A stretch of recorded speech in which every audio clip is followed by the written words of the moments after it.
inmates. For one reason or another, you are here today. Every person here has made individual decisions and actions which has led you to being arrested, put on trial, and convicted. You have experienced the lowest point in your life, but you made it. You survived. Through every dark night and every hot day, you survived. From those defining experiences, you are now sitting in this room, being days away upon release. 5 years ago, I sat down in these chairs and heard a random speaker seemingly tell me what I should do with my life. Did I listen? No. But should I have? Because 4 months later, I was back serving another sentence for possession. My first night back, I asked myself, is this it? Do I really want to be spending the rest of my life this way? Is this my identity? 18 months later, my second sentence was over, and I was back in the same position. Once again, I sat down in the same chair, but this time, as I sat down, I decided that I was going to sit with a different mindset, a better mindset.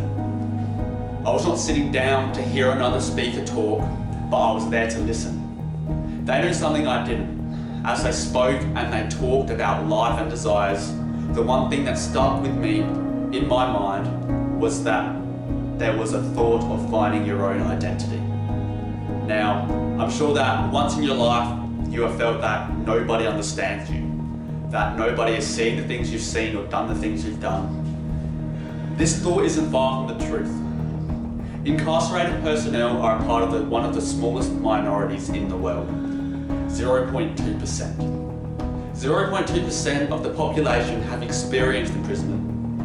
Of that percentage, 46% of personnel who are lucky enough to be released return to prison within the next 2 years.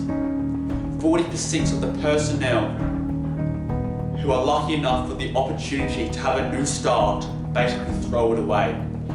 And it embarrasses me to say that I was a part of that 46, because I know people who are stuck in there for life, wanting the opportunity to have the ability to have a new start. However, as I stand here amongst you and look into this crowd of men and women, these numbers don't consider your stories nor background, but it has told me that I should assume that almost half of you will be back in prison within the next 2 years. I don't choose to believe it. I don't believe it because if we as individuals let numbers define who we are, there will be no change. We will succumb to the reality that everything we do is for nothing, that nothing we do matters.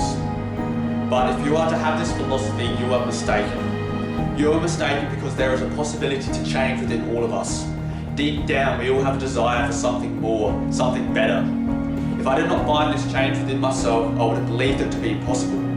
However, to break free from the cliche that change is impossible, one needs to first discover that there is the possibility to escape one's past, to lead to a better future, a future that you build yourself.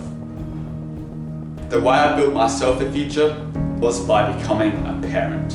This is a moment that I will never forget. I finally had a family, a home, somewhere I belonged. Becoming a parent completely alters a person's perspective on life. Life stopped becoming about the bigger picture and became about the here and now, the small things.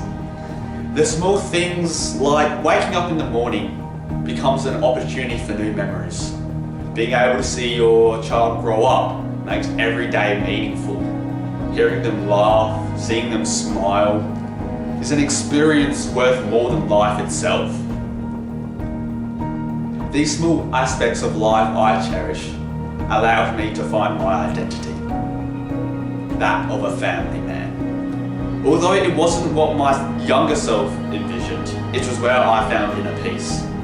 There was something about the hectic life of a parent which made me feel a sense of comfort.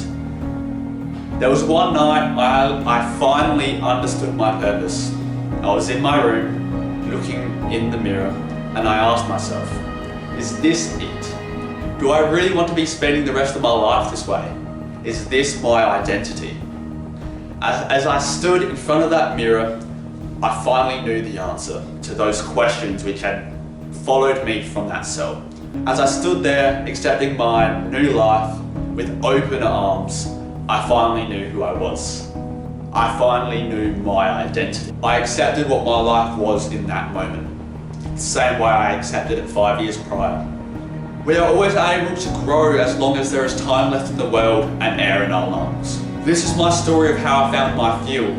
Now I ask you, when are you going to find yours?